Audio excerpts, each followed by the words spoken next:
Me da muchísimo gusto saludarles en este Entre Mentes y gracias por estar aquí con nosotros esta noche. Querido Pedro, ¿cómo estás? Muchas gracias, pues ahorita despidiéndonos de la gente que nos estaba siguiendo a través del Instagram, Sí. Pero muy bien, con mucho gusto de estar con ustedes en otro sábado más, en un programa que yo creo que nunca nos imaginamos. Digo, por lo menos yo, en mi vida de periodista, que es menor que la tuya, un poquito menos de la mitad, pero ver el asalto al Capitolio. No, nunca. Le platicaba yo a mi hermana, Dore, que tiene un programa también aquí en Central, que hay momentos que en nuestras vidas, nosotros, tú que eres baby boomer y nosotros ya que somos millennials, centennials y demás, vamos a recordar que fue el ataque a las Torres Gemelas y sin lugar a dudas el ataque al Capitolio. Van a ser momentos que todo el mundo se va a acordar. ¿En dónde estabas cuando viste a William Wallace, este cuate de los cuernos, llegar a gritar ahí en el Capitolio, el cuate que llega a tomar el lugar de Mike Pence? Bueno, nunca en nuestras vidas hubiéramos imaginado. Y citados por el presidente.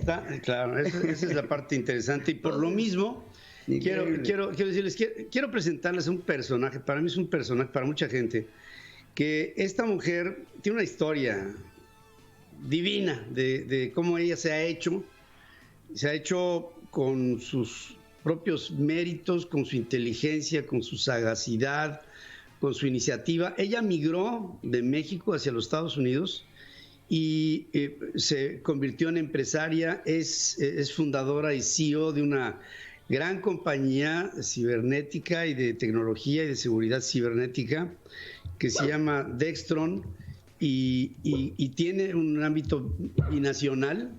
Es realmente muy importante, muy interesante su trabajo, pero es una de las mujeres más influyentes en Washington, en el Capitolio, en la Casa Blanca, en todos lados, y me refiero a Nadja Yufrida. En primer lugar, Nadja, te agradezco. ¿Cómo estás? Pónganme a mi querida Nadja. Gracias, Nadja, ¿cómo estás? Hola, Pedro. Esta noche te saludamos. Hola, Pedro. ¿Cómo están? Hola, Nadja. Bien, con el enorme gusto de que estés con nosotros esta noche. Nadja nos hizo el favor visitando a México. Ella tendría que estar regresando a Washington ahora, pero nos hizo el favor de acudir a nuestros estudios del piso 40 de la Torre del World Trade Center para tener una buena transmisión y platicar con ella y con nuestro querido público en radio, en televisión y en internet. ¿De qué platicamos, Nadja? Más que obligado que lo que tenemos enfrente, ¿no?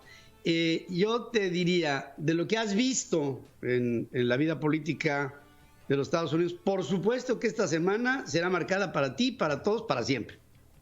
Así es, Pedro. Tiempo sin precedente, ¿no? Como bien lo decía Pedro, es uno de esos eventos epidurales que recordaremos siempre dónde estábamos y quién nos lo dijo, ¿no? Y la verdad, un poco surreal ver algo así como una reversión de las fuerzas sociales de Estados Unidos, ¿no? Una defensa de esto, a lo que muchos denominan la supremacía blanca, por lo que ellos piensan que legítimamente son sus derechos, ¿no? Entonces yo creo que hay mucho análisis detrás de esto. Yo creo que hay que ver este evento del futuro hacia la semana pasada, porque no nada más lo recordaremos en el futuro, sino que tendrá grandes consecuencias en la vida de nuestros mexicanos en Estados Unidos como potencia mundial, en sus aliados, en sus enemigos y en la relación con México, ¿no? Que es uno de sus aliados comerciales más importantes. Sin duda. Nadja, creo que para empezar a analizar el tema de lo que vimos, a mí me gustaría regresarme un tiempo atrás, 4 años, inclusive 5, cuando nos enteramos que Donald Trump iba a ser el candidato a la presidencia. Nos tocó cubrir ese momento a los dos y los pensamientos eran de estupor. ¿Cómo es posible? Un cuate que llega a una candidatura después de que se da a conocer el famoso video de Access Hollywood, en donde habla despectivamente de agarrar a las mujeres de sus partes íntimas, de que llega a una candidatura después de 26, si mal no lo recuerdo, acusaciones de abuso sexual, que llega a una candidatura con el escándalo de Stormy Daniels, ¿no? Estas por lo menos 2 o 3 mujeres que aceptaron haberse prostituido con el candidato en ese momento, después presidente, que llega a la presidencia y se le empieza una investigación. Vamos, todo es indictment, supina, una presidencia que no ha dejado de ser tormentosa desde que comenzó y que aún así llegó a la presidencia, y ahora que ve de salida y que vemos lo que pasó en el Capitolio, la pregunta es, ¿este señor está por encima de la ley? Este señor se ha pasado la Constitución norteamericana por donde ha querido, y creo que eso es digno de llamar la atención. Es un fenómeno curioso, Pedro. Es un fenómeno curioso porque a mí me causó sorpresa, ¿no? Y me causó sorpresa, aunado a todo lo que tú mencionaste, que fuera el candidato del Partido Conservador de Estados Unidos, ¿no? Entonces, nuevamente, y también viniendo de las líneas del Partido Demócrata. Yo creo que él trató de abrir todas las puertas hasta que una se abrió. Yo creo que tiene mucho mérito más que su estrella, su perseverancia, ¿no? Que toma un tema y no lo suelta. Y también pues hay que considerar que hay personalidades que son persuasivas para el bien o para el mal, ¿no? Y yo siento que hay que darle crédito al señor de que sabe cómo convocar a la gente, cómo incitar al miedo que mueve a las masas y aprovecharlo, ¿no? Para llegar a un objetivo. Sí, decía el otro día Joe Biden que un presidente debe de inspirar lo más sofisticado de una sociedad, o bien, si nos vamos por el lado bajo, también puede provocar los más terribles sentimientos entre la sociedad, que es justamente a lo que quería hacer alusión cuando se refería a quien le va a dejar el poder. Exacto. Pero Naya, yo quisiera, hablas de que el hombre es muy pertinaz y constante en sus temas, y yo pienso, y esa es una parte preocupante, que uno de los temas que le hicieron ganar la presidencia de los Estados Unidos fue el asunto de dividir a México de los Estados Unidos, de ponerle un muro a una frontera de 3.500 kilómetros de largo, factible o no, pero la idea de separar a Estados Unidos de sus vecinos bad hombres, narcotraficantes, maleantes, peligro para las calles de las ciudades en los Estados Unidos, verdaderamente todo, o sea, nos pone como lazo cochino, pero aparte despierta ese nacionalismo, ese antimexicanismo, y lamento decirlo, fue uno de los argumentos que le hicieron ganar la presidencia, que le hicieron conservar la presidencia y que le hicieron detonar ese trumpismo hacia el final, que hizo que esto se convirtiera en un tema de carácter fanático. Esta parte de la antimexicanidad, a ti te toca verlo desde el lado norteamericano porque tú estás al frente de grupos sociales latinos que tienen una enorme influencia en Washington. Es cada vez más importante el papel de México en los Estados Unidos. Ese sentimiento antimexicano que le dio tanta fuerza a Trump, ¿cómo lo vieron ustedes desde esta perspectiva en los Estados Unidos? Siento que la retórica ciertamente cambió un tanto en los últimos 4 años y esa veleidad ha sido un factor común en esta administración que está por terminar, ¿no? Con todo el respeto. Al principio oíamos este argumento, ¿no? De los bad hombres y de los rapists y de muchas cuestiones que la verdad, como migrante primera generación y representando también a la Fundación Thinkers, que es la más grande en su tipo en defensa de nuestros mexicanos allá, pues sí era un argumento replicable, ¿no? Lo veíamos en las calles, lo veíamos en la actitud de otras minorías, ya no digamos de los blancos, ¿no?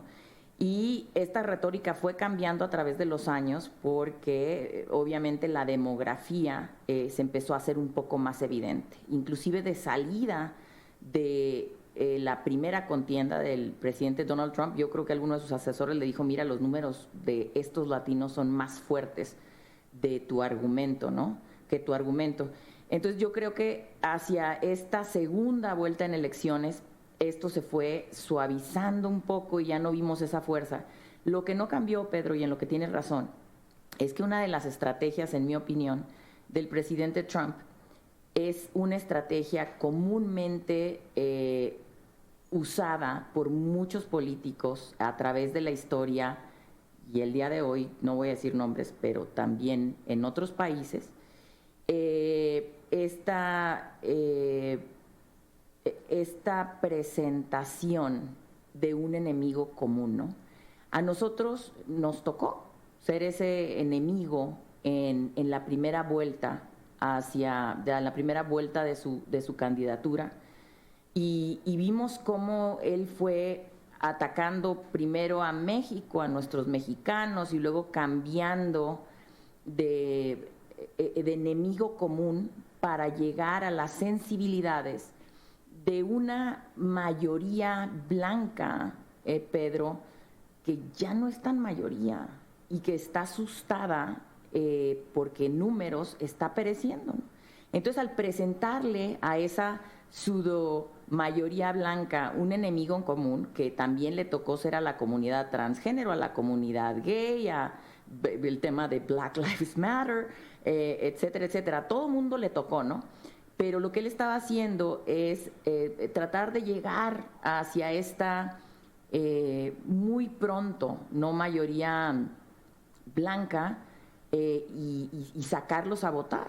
Es cierto lo que comentamos tú y yo en el pasado, de que convocó a voto rural que anteriormente no había salido a votar y que salió en defensa de este patriotismo, de nos están invadiendo o de nos están atacando, ¿no? Entonces siento que él utilizó este patrón histórico como el gran mercadólogo que es, de presentar un enemigo común. Y ese enemigo común ha ido cambiando. Nosotros fuimos el más fuerte enemigo en este argumento, el primero.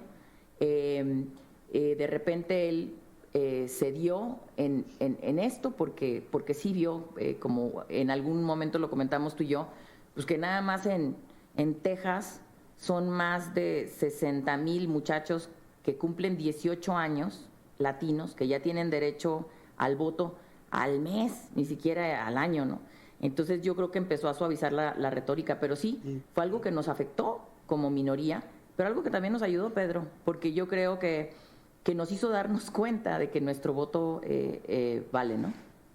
Ha sido una larga carrera de los latinos en los Estados Unidos por llegar a ser esta primer minoría por encima de la afroamericana, lamentablemente con una representación muy baja, muy precaria, y creo que es ahí donde se debe concentrar. Pero a mí, aunado a todo lo que estás diciendo, algo que me llamó mucho la atención de lo que fue la administración de Donald Trump fue la capacidad que tuvo de sacar a votar justamente a este sector, a los rednecks, al famoso WASP, ¿no? El White Anglo-Saxon Protestant, que no trabajaba, ese que está en Kentucky, que está en Wisconsin, que está en Montana, en Michigan, porque vemos el mapa electoral de los Estados Unidos, las ciudades muy demócratas, pero las zonas rurales en donde la gente no salió a votar. Donald Trump sabía, como se dice aquí en los Estados Unidos, rattle up his base. Sabía ver el caldero y sabía prenderlo con mensajes incendiarios, como primero el de los latinos, después el de los chinos, es que China, y después inclusive a Corea del Norte, cuando se peleaba con Rocketman, ¿no? O decirle Pocahontas a Elizabeth Warren, o encontrar apodos para Paul Ryan y encontrar apodos Sleepy Joe, a un hombre que sabe de mercadotecnia en algo muy interesante para la política en los Estados Unidos. Ahora, la pregunta está, ya se va. 73 millones, él dice que 75, pero son 73 millones de votantes que votaron por él, y ahora tiene la gran fuerza que anuncia de la posibilidad de generar un partido político.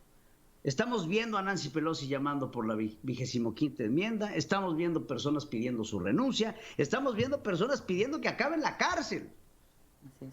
he aquí, yo creo que estas próximas 2 semanas se va a definir un futuro político de Estados Unidos muy importante y muy interesante. ¿Qué opinas al respecto? Yo creo que aquí la pregunta es ¿por qué a los 12 días de que el presidente de Estados Unidos, Donald Trump, está dejando la oficina, se está empujando porque se habilite este 25th Amendment, ¿no? Y la realidad de las cosas es precisamente por eso. Too little, too late. Too little, too late. Sí, cierto. Sin embargo, es importante por el impacto mediático que puede tener y por un potencial impacto legal de frente a lo que bien menciona Pedro. 1, a una reelección habilitada por la Constitución norteamericana en 4 años del presidente Donald Trump.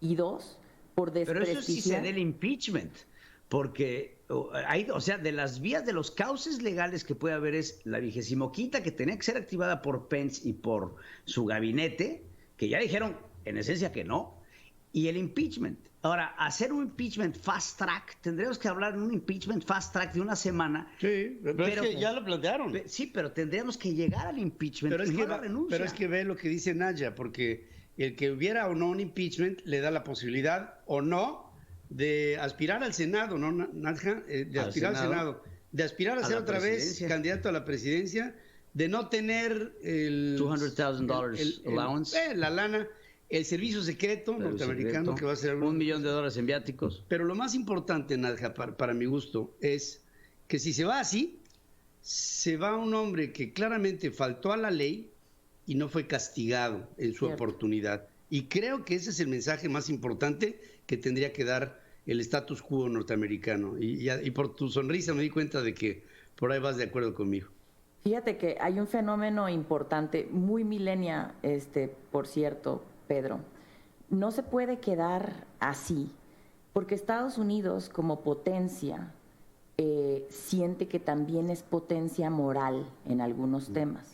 Y Estados Unidos está de frente a algo que ellos denominan la era de la iluminación democrática, donde en esta era Estados Unidos demostró al mundo que podía acabar con la esclavitud, que podía darle el voto a la mujer, que podía aceptar a ciertas minorías y darles derechos como la comunidad gay en Estados Unidos, proteger a el más deshabilitado, etcétera. Entonces, el hecho de que esto se vaya sin consecuencia, pues realmente lo que hace es que retrocede en el punto de vista de muchos esta reputación de la gran era de la iluminación democrática en un tema altamente democrático, con un presidente de un partido republicano y el partido republicano que se enreda en la bandera de hacer república.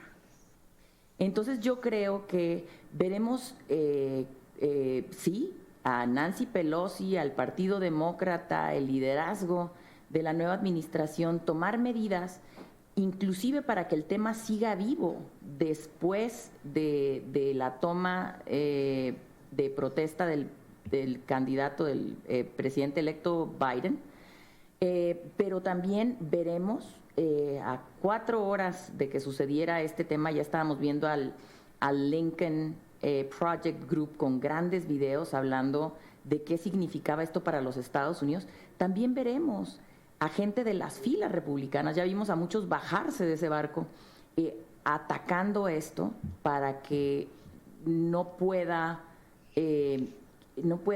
quedar sin consecuencia, ¿no? Entonces yo creo que tienes razón, yo creo que vamos a ver una lucha hacia la reputación de Estados Unidos y hacia la reconversión del Partido Republicano por lo acontecido. Hijo, pero fíjense, a mí me da la impresión. Yo quiero jugar al abogado del diablo. No, pero está bien, pero miren, los valores fundacionales de los Estados Unidos están basados en que se haga lo que se aparenta ser. Es decir, es un país en el que sigue habiendo discriminación, pero se habla de que no es un país que discrimina. Sigue habiendo un imperio de la ley, pero sabemos que hay una ley para afroamericanos, para latinos, para chinos y para blancos. Desafortunadamente, sigue habiendo una policía que propone el rule of law, pero no es el mismo trato el policía que para a un negro que un blanco. Digo, tan sencillo como eso. En todo ello, esta lección hacia un blanco, anaranjado, pienso que es fundamental que se haga algo al respecto, que no se obvie en el camino. Y tú dijiste algo muy importante, Nadja. Mucha gente se ha bajado del barco. Bueno, la secretaria del transporte del propio Donald Trump, esposa del líder de la mayoría republicana en el Senado. O sea, estamos hablando de que el status quo del lado del republicano, del Partido Republicano, llegó un momento en donde dijeron hasta Mike Pence. O sea, Mike Pence dijo, hasta aquí puedo llegar. Pero ¿sabes que el problema no son ellos, el problema son los seguidores? Ya, por eso. Porque no estamos hablando de pero del ejemplo que des arriba, derivará en que se apacigüe el problema, porque, Nadja, el gravísimo problema que le queda al presidente Biden a partir del 20 es unificar a este país, unificar a los Estados Unidos, porque gobernar un país así va a ser imposible si se queda abierta esta herida. Exacto, sí, tienes razón. Va a ser imposible, y a eso agregaría que hay mucho que decir con respecto a las grandes heridas que pueden ser utilizadas como ventaja para la administración del presidente Joe Biden, que el presidente Donald Trump dejó en sus argumentos divisorios. Se fue a la guerra con muchísimas minorías y la demografía de Estados Unidos está cambiando, es un ser vivo que respira y que está cambiando todos los días. Entonces el voto se ha vuelto ciertamente impredecible.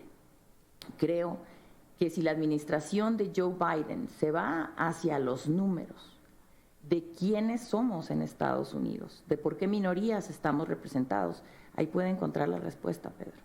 Creo que lo puede tomar como ventaja. Ahora, creo que es un momento en el que, fíjate, ahorita hablábamos de esta figura hegemónica de Estados Unidos como democracia, ¿no? Hablar de que se acabó la esclavitud, pero tienes a 3 millones de personas esclavizadas en las cárceles estadounidenses, bueno, hay más esclavos en las cárceles porque una parte de la pérdida de la esclavitud es perder los privilegios que los pierdes en la cárcel, ¿no? Entonces es la esclavitud moderna. Tienes 3 millones de personas esclavizadas en los Estados Unidos. Tienes el problema de las minorías, el problema del racismo, el asunto de George Floyd, cuántas cantidades de ataques en contra de latinos. Creo que hoy por hoy el Partido Republicano tiene la obligación de reconfigurar sus liderazgos. Y es aquí en donde ahorita hablabas, por ejemplo, de Mitch McConnell y su esposa. Mitch McConnell va de salida. ¿En dónde está, por ejemplo, un Paul Ryan, que fue el líder también, hombre, Ted Cruz también ya es, pero yo veo a Paul Ryan y veo un chavo de los 40s, altos 50s, que tiene un poder político y que se peleó con Donald Trump, tan se peleó que dejó la Cámara el liderazgo de la Cámara de Representantes. Tendrán que reconfigurar los republicanos, y si no saben reconfigurarse los republicanos, entonces Donald Trump va a agarrar a esos millones de votantes que sabe que están con él porque tiene la mecha. Es que los latinos nos robaron nuestros trabajos, es que esto, entonces esa mecha de odio va a generar que haya esos... Le da constituency para hacer un partido. Claro, le da, pero ¿Tú ves eso sobra posible? ¿Que pudiera ser un partido político él? Yo creo que depende, y depende mucho de los esfuerzos y qué tan efectivos sean por desvanecer o diluir esa marca, ¿no? En un esfuerzo más mediático que constitucional. Pero no nos hemos podido deshacer de la marca de Donald Trump desde que es Donald Trump. No, bueno, pero ahorita va a dejar ser presidente y es otra historia. Y el nombre Donald Trump y sus hijos y sus... Pero no tiene ni Twitter, hombre. O sea, el cuate está... No sé si tú lo ves. Yo creo que sigue habiendo un poderío en el nombre. ¿Lo ves desgastado o no? Eso... Es que fíjate que Pedro, el otro Pedro, tiene un punto importante en mi opinión. Por un lado tienes que sí, vamos a ver un rebrandeo del Partido Republicano, sin lugar a dudas. Lo vamos a ver caminar mucho más hacia una marca del presidente Ronald Reagan o hacia una marca del presidente Lincoln, sin lugar a dudas. No le queda de otra porque tienen en la pérdida potencial de esos votos que se llevará Trump, que los 74 millones a lo mejor no fueron nada más de Trump. La gente es muy leal a sus partidos.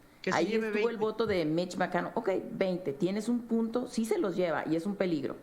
Sin embargo, lo que harían al rebrandear sería ganar esos 20, amigando nuevamente a las grandes divisiones que generó el presidente Donald Trump hacia otras minorías.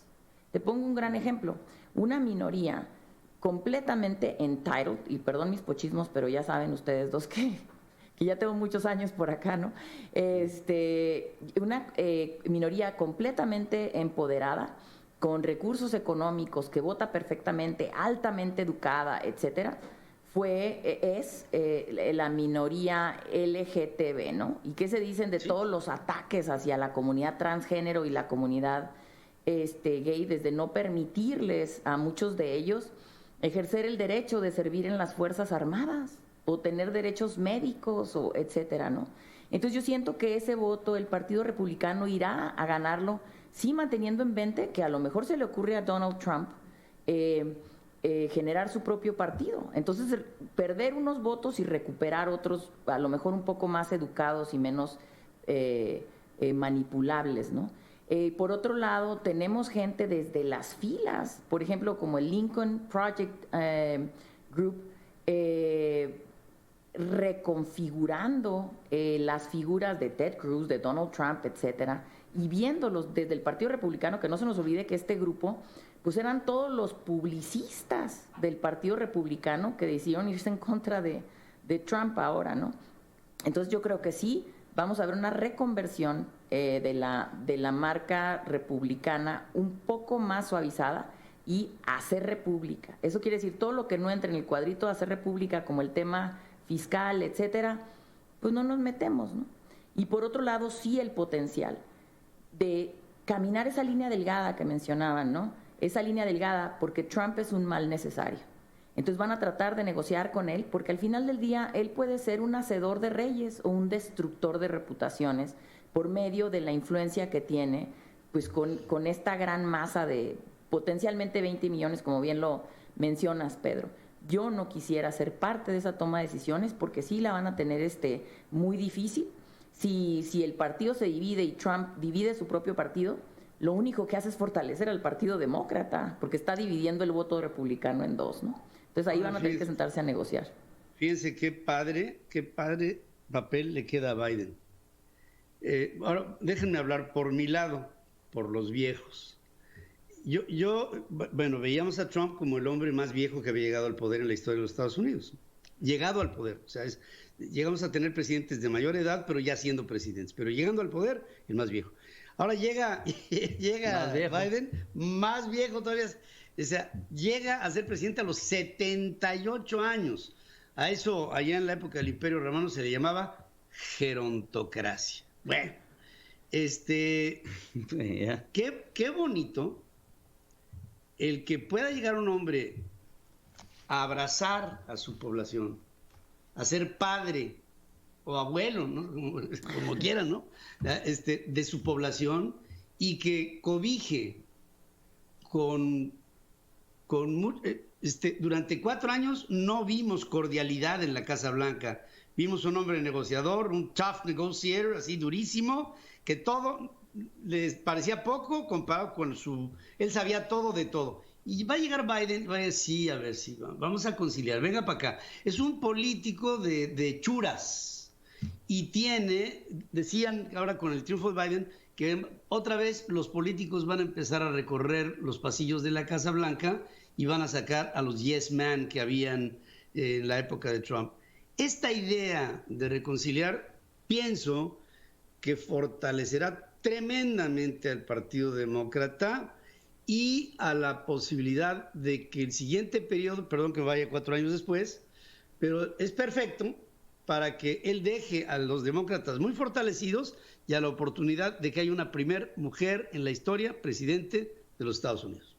Sí, una mujer afroamericana, una mujer indígena, bueno, de Native American Indian, ¿no? Una mujer con todos los DNA correctos para muchos de nosotros, incorrectos para otros. Yo siento que será un gran papel. La edad, nuevamente, no se me hace un tema de dignidad, pero a mí me entusiasma este proyecto de apertura de la Casa Blanca, ¿no? Yo creo que sí veremos una calca un poco similar a los tiempos de Obama, pero en esa sinceridad, en esa apertura. Y también veremos un intento de recolaboración, en mi opinión, con los aliados de Estados Unidos que se sintieron enemigos y una reestructuración con los enemigos mismos de ese país, ¿no? Va a ser muy interesante el ejercicio de estos próximos 4 años.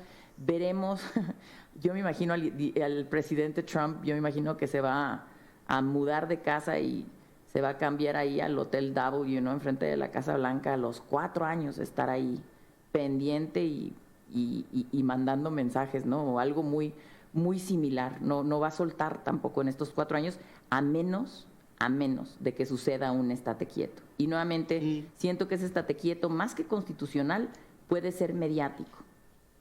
Yo también creo que comparto mucho tu idea. Yo no veo a Donald Trump en la cárcel, pero otra vez le voy a jugar al abogado del diablo. Yo no me iría 4 años con Biden. Creo que los primeros 2 años de Biden van a ser sumamente importantes. Han recuperado al Senado. Han recuperado, tienen el Congreso, la Cámara Baja de Representantes, tienen el Senado, hombre, con el voto de calidad de la vicepresidenta, que es demócrata. Oye, y Nancy Pelosi, que tiene 70 y feria, sí, ¿no? No. 80, Nancy tiene ¿no? 82, una cosa así. No, 80 creo que tiene, ¿no? Pues yo siento que la mujer se ve de menos que eso. Sí, se ve de menos, pero los tiene. Sí, de que los tiene, sí. Estos primeros 2 años van a ser 2 años en donde Biden va a tener, no retos chiquitos, va a tener una cantidad de retos enormes, económicos, políticos, sociales, culturales, alianzas militares. No está fácil. No, pues gobernar esto no está fácil, acabando de una pandemia, con una crisis económica, con un gap de desempleo que Estados Unidos no había visto en los últimos 15 años. Entonces, dame un segundito cuando la gente ve con alegría que llegue Joe Biden y que qué padre, que quién sabe qué, espérate, papá. Va a venir un esfuerzo muy importante por parte de los demócratas para poder echar a andar este barquito que no está fácil. Y si en los primeros 2 años Joe Biden y Kamala Harris no dan resultados económicos, políticos, sociales, militares, en medicamentos, ¿qué pasó con Medicare for All? ¿Qué pasó con todo eso? Si no los dan en 2 años, va a venir una reconfiguración en donde el Partido Republicano va a poder tener la oportunidad de decir I told you so. Sí se rehace. Sí, se reconfigura. Sí, y tienes un muy buen punto, porque que no se nos olvide que son muchas las sillas en el Congreso americano que serán sujetas a voto en el 2022. Entonces, ahí están tus 2 años. Entonces que tenemos el Senado con el voto de la vicepresidente Harris, que tenemos el Congreso, puede haber una serie de argumentos por medio de parte del Partido Demócrata, pero ¿cuánto durará el argumento? El argumento no va a durar 4 años si en el primer año y medio y de frente a las votaciones del 2022 no hay un resultado concreto.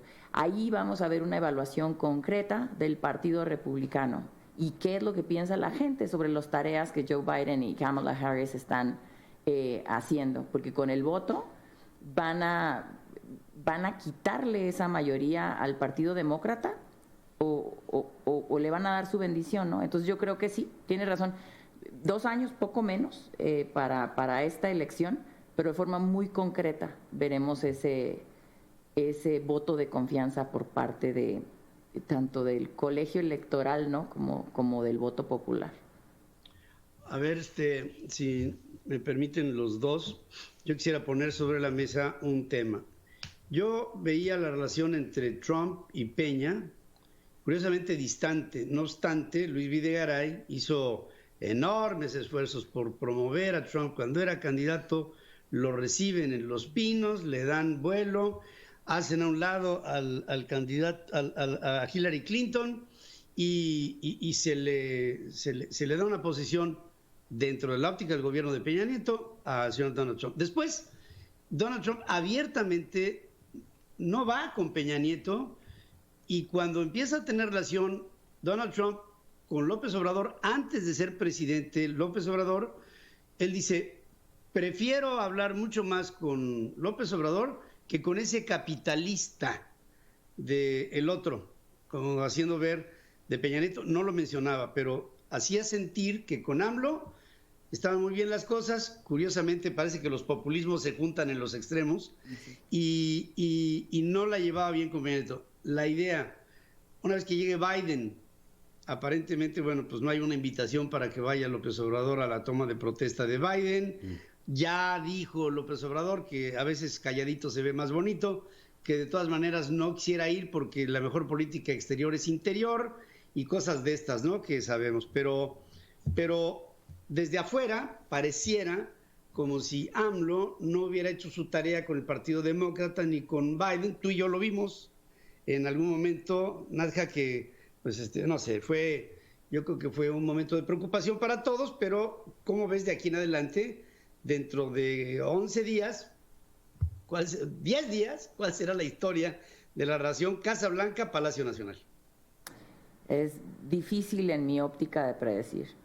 Yo siento que tenemos que apelar como gobierno mexicano, que tendrán que apelar como gobierno mexicano al ser humano Joe Biden, ¿no? Porque si yo estuviera en sus zapatos, inclusive tendría algo que decir a nivel personal de que no se hubiera reconocido mi liderazgo en los tiempos correctos, ¿no? Entonces yo no sé si él piense de forma más madura que yo, por su edad y todo lo demás, pero yo la verdad sí tendría cierto sentimiento de rechazo por parte del gobierno mexicano. Ahora, tenemos a un gobierno norteamericano que está soportado por una estructura de oficiales de carrera, ¿no? Esta gente que tiene 20, 30 años trabajando para el gobierno norteamericano, para el gobierno federal, y que no cambia. Y pueden ser demócratas, republicanos, pero siguen ahí haciendo que se sostenga el edificio, ¿no? Yo creo que el presidente Joe Biden, como lo han hecho históricamente muchos presidentes, a lo mejor con excepción del presidente Donald Trump, se acercará a esa estructura de oficiales de carrera para que le den seguimiento a la relación mexicana. Y si es así, que históricamente así lo ha hecho el Partido Demócrata, veremos embajadores, por ejemplo, que serán más oficiales de carrera que buenos amigos del señor presidente. Yo siento que ahí radica, en las embajadas y en los grandes actores que todavía no conocemos, pero que vamos a conocer muy pronto, en la relación entre los dos países. No directamente entre los dos presidentes y entre lo que pueda decir uno del otro, o entre los sentimientos que se hayan albergado porque alguien no reconoció y al otro no lo invitaron, etcétera. Yo tengo mi apuesta en que vuelvan grandes oficiales de carrera, por ejemplo, a la embajada de Estados Unidos en México. Veo con interés que el liderazgo cambiante de la embajada de México en Washington, D.C., porque siento que pues, no le hemos avanzado mucho. Entonces, yo creo que de ahí proveerán muchas de las respuestas. Y ciertamente, pues volvemos a que el presidente Joe Biden, el presidente electo Joe Biden, ha sido un gran político, pero también por su trayectoria puede parecer un oficial de carrera. Tiene la trayectoria de un oficial de carrera, ¿no? Son un burócrata. Claro, digo, la relación entre México y Estados Unidos a nivel presidencial va a ser fría, va a ser distante. Creo que eso ya está dicho. El simple hecho de que López Obrador, en su tremenda ignorancia, le ofrezca asilo político a Julian Assange, cuando el que le pone 17 cargos federales a Julian Assange fue Joe Biden, se me hace francamente una tontería. Pero también creo que es importante decirlo, ¿no? Y que el auditorio sepa. Oye, que aparte Assange no lo pele, ¿verdad? Assange no sabe ni está enterado. Pero yo creo que el auditorio tiene que saber que la relación México-estadounidense va mucho más allá de una llamada telefónica entre presidentes, ¿no?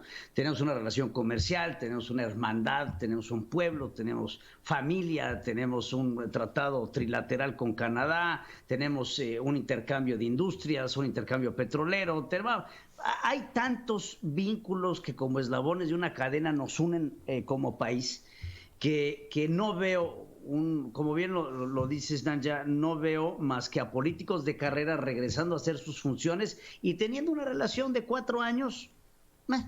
Pero,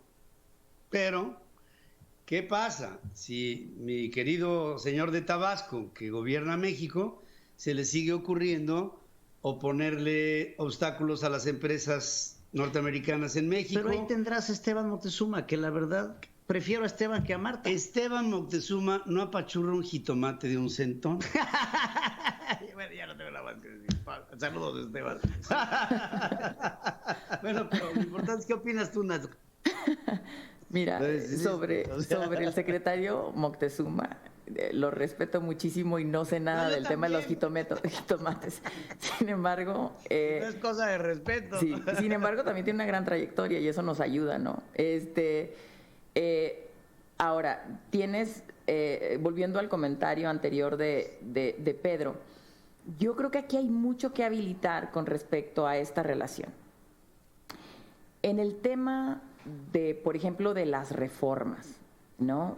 Lo que mencionabas, por ejemplo, de la operación de empresas americanas en México, es importante generar caldos de cultivo económicos y comerciales para que la relación se sostenga.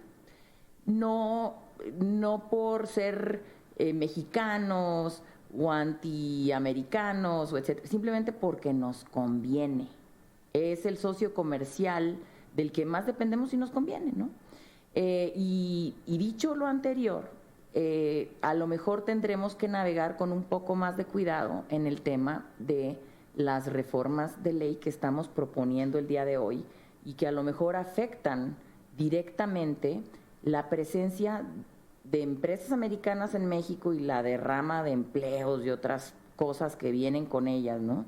El outsourcing, Nanja. Sí, el outsourcing siendo uno de los grandes temas, ¿no? Entonces, siento que tendremos que ponernos nuestros sombreros Tratado de Libre Comercio y nuestros sombreros de análisis de lo que firmamos para poder estar en buenos términos con esta nueva administración. Siento que este tema de los oficiales de carrera y de la trayectoria del presidente Biden va a analizar muchísimo más eso. Muchísimo más el método, el proceso, la técnica de la relación con México que un tema personal. Entonces, siento que nos conviene estar alineados con eso. Pedro tenía otro punto interesante, ¿no? Y es, ya estamos entretejidos. Ya en ese tema ya no hay para atrás. Somos muchos los mexicanos en Estados Unidos. No hay representación, como bien lo decía Pedro, porque nos representan los cubanos, que son el 2% de los latinos. 40 millones de latinos sí. en Estados Unidos. Pero, más importante que eso, nuestros mexicanos sostienen económicamente este país con sus remesas. Tú y yo lo hemos platicado, Pedro. Claro. Entonces tenemos que reconocer este entretejido que generamos los mexicanos. Nuestra gente, esa trabajadora que se fue y que a veces vemos como traidores a la patria porque se fueron, formaron esta hiperfrontera que no tiene ni siquiera la dignidad de llamarse frontera porque se desvanece, ¿no? Con sus remesas y con su trabajo y etcétera. Entonces veremos mucho de esto en los próximos 4 años porque nos está ganando la demografía en Estados Unidos. Y que tengamos o no tengamos representación en este momento, la tendremos, ¿no?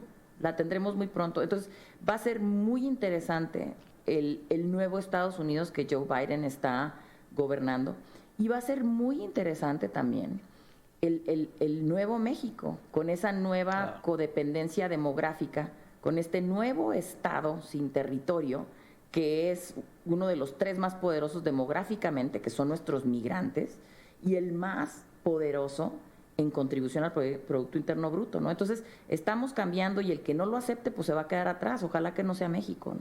Me dijiste una cosa muy hermosa la última vez que platicamos. Me dijo Nazca, me dijo, México no es un territorio, es una nación. Exacto.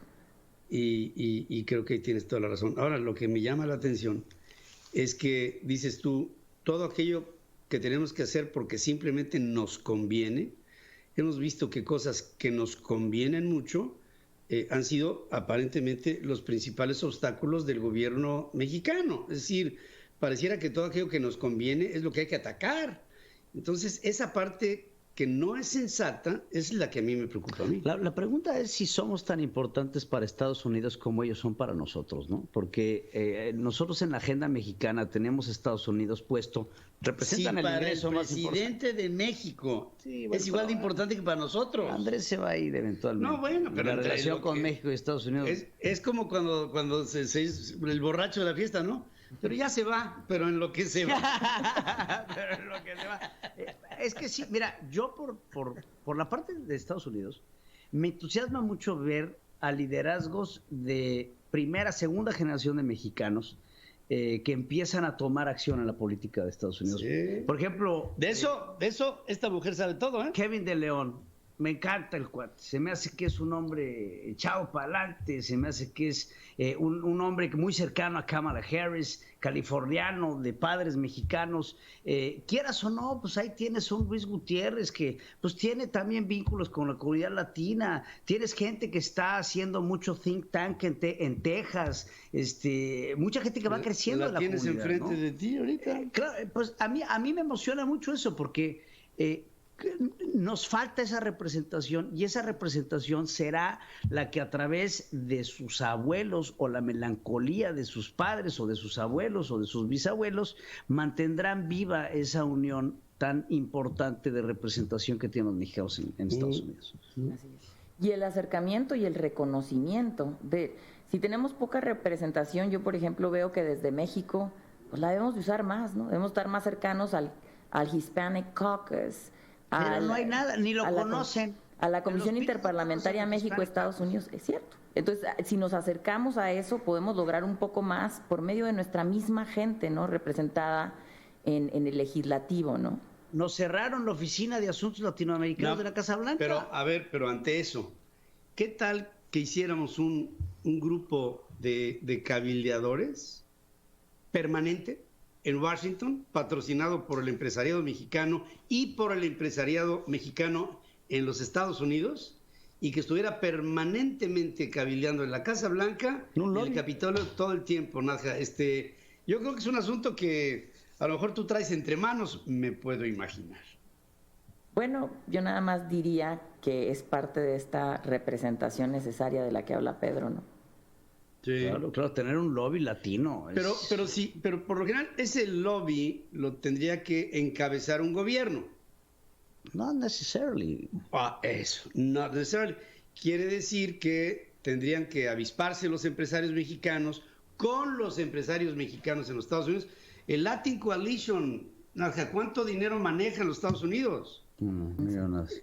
Son millonadas. Entonces, si entendemos lazos comunes entre los dos lados, yo estoy seguro que podremos hacer mucho más ahora que incluso en tiempos, por ejemplo, de Salinas, cuando se entendió la primera parte del TLC. Exacto. No sé cómo lo ves. Y tenemos un instrumento, como quiera que sea, lo tenemos ya ahí firmado, ¿no? Entonces, ¿qué se hace con ese acuerdo para que sea de carne y hueso y para que se viva todos los días? Pues es lo que sigue, ¿no? Entonces, pues sí. Volviendo a tu ejemplo del presidente Salinas de Gortari. Entonces, hay muchísimo que hacer. Creo que mencionaste algo muy importante. Creo que este tema de estar esperándonos a que el gobierno lo haga o no lo haga, cualquiera de los dos gobiernos, ¿no?, el americano o el mexicano, pues también hay mucho que decir sobre eso. A lo mejor los liderazgos tienen que partir estos nuevos personajes en esta administración, que sucederán, yo estoy segura, pues a lo mejor veremos nuevas caras, a lo mejor veremos nuevos hombres de negocios mexicanos, de los que generan empleos también en Estados Unidos, tomar el liderazgo comercial. Al final del día, en el juego político se trata de dos cosas, se trata de dinero y se trata de votos. Y ¿sabes qué, Nadia? Tenemos que ponerle un factor. Aquí hay una fichita de dominó que nos falta. El éxodo mexicano. Nos falta esta ficha del éxodo mexicano que viene con la permanencia de López Obrador 4 años en el gobierno. Lo vimos con Venezuela, lo vimos con Cuba, lo vimos con, bueno, muchos países, ¿no? Nicaragua, en donde hubo un éxodo y hubo un éxodo de capitales. Y hay un éxodo. Hay un éxodo de capitales. Entonces, estos empresarios mexicanos que van a buscar de manera legal migrar a los Estados Unidos con su billillo, van a representar este lobby tan importante que a través de las distintas cámaras empresariales pues tendrán que empezarse a negociar con los Estados Unidos y tener lobbies pues binacionales, ¿no? Creo que esa ficha hay que ponerla, hay que echarle esa sazón al caldo, ¿no? Nadja, nos vamos, pero yo quisiera de ti una envoltura a todo este paquete que hemos platicado. Hacia adelante, ¿estás optimista? ¿Sientes que hay oportunidades? ¿Sientes que el panorama es oscuro? ¿Sientes que hay que superar la pandemia? ¿Qué es lo que le dirías al público? Pues ante todo siento que estamos viviendo tiempos exponenciales y la exponencialidad no es un factor, es un factor neutro, ¿no? No es ni bueno ni malo, es una oportunidad, inclusive la pandemia misma, la relación con Estados Unidos, que vendrá a nosotros en la forma en la que nosotros la planteemos de acuerdo a nuestras circunstancias. Entonces, yo creo que estamos de frente a una oportunidad con este nuevo gobierno de retomar la relación. Ya no somos el hombre malo políticamente y tenemos mucho trabajo. Yo creo que nuevamente confío en la demografía de los Estados Unidos. Yo creo que veremos nuevos liderazgos con mucho orgullo mexicanos en la relación binacional, pero también desde adentro de Estados Unidos. Y creo que todo esto que está sucediendo puede ser una oportunidad más que un problema. Entonces yo lo veo con mucho entusiasmo, ¿no? Depende de lo que hagamos con esto. Tenemos nueva información, es solamente información, ¿y qué vamos a hacer con ello, no? Pues yo he tenido el privilegio junto con mi hijo Pedro de platicar con una mujer que van a ver ustedes mucho en el futuro. Yo le tengo una gran fe a lo que Nadja Yufrida tenga que hacer en lo que ha hecho toda su vida, que es crecer, que es tender puentes, que es plantear con inteligencia perspectivas hacia adelante, y es por eso que nos honra mucho tu presencia aquí y te pido que estemos muy en comunicación para ir narrando esta nueva historia de la relación entre nuestros dos grandes países. Nadja, te mando un beso y un abrazo con todo mi cariño. Un gran abrazo, Pedro. Muchas gracias, Nadja. Un verdadero placer hablar con una mujer tan preparada. Gracias, Pedro. Lo saludo pronto. Gracias, querida amiga. Gracias. Y gracias, amigos. Muchas gracias. La moneda está en el aire. Hay mucho que platicar y hay que ver esta nueva crisis mundial como una oportunidad. Esta chava la vas a ver. Pues ojalá. Esta mujer va a ser una protagonista trascendental, muy importante en la relación binacional. Acuérdense su nombre, Nadja Yufrida, hoy fundadora y CEO de Dextron, una compañía binacional, México-Estados Unidos. Una gran persona. Venga, chamaco. Pues a ver las oportunidades. Que tengan ustedes un buen fin de semana y todo el alcohol que nos juntamos en el 2020. Que nos los tomemos. Nos lo podamos brindar. Gracias. Hasta mañana.